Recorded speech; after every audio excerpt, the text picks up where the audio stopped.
So today I just got a nice package from Special Reserve Games, and inside there is a game that it's kind of special because it has been released only in physical format for the Nintendo Switch.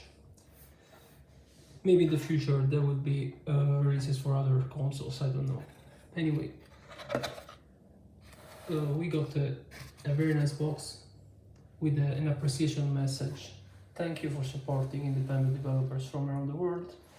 And yeah, I ordered the standard edition, so this is not the limited edition.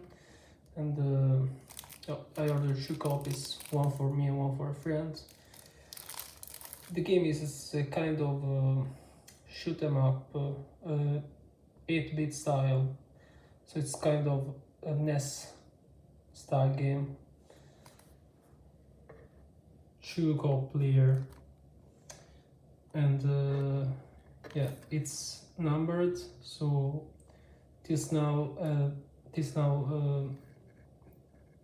10,000 copies have been done of the game, so it's not rare at all, and that is a good thing. And yeah, we also get some stickers.